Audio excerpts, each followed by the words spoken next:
रहमान जी हसन मैं इस्लाम बिनते Fatima old home Islamabad में मौजूद हूँ। आज माशाल्लाह हमारे यहाँ पे जो खाना है वो हलीम और रोटी है, और जो खाना है वो मिसिस खटक की तरफ से है, जवाद साहब की तरफ से। अल्लाह ताला उनके रिज़्क़ में ढेरों इजाफ़ा फरमाए, ढेरों बरकत अता फरमाए। हलीम के साथ हमारी रोटी है, और इंशाल्लाह जैसे ही कोई ट्रे मुकम्मल होती हैं हम लोग अंदर अपनी माओं के पास चलते हैं। अल्लाह ताला उनके रिज़्क़ में बरकत ढेरों बरकत अता फरमाए। माशाल्लाह सारा जो खाना है वो माओं को आ गया है अल्हम्दुलिल्लाह।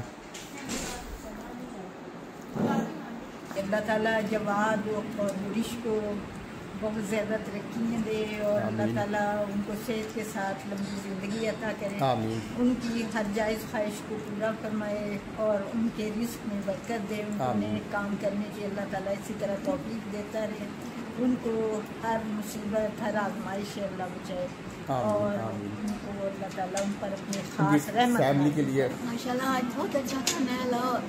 उनको अच्छा माल करने की तौफीक अता फरमाए, और ऐसी हमारे माँ बहनों की मदद करते हैं। आमीन आमीन।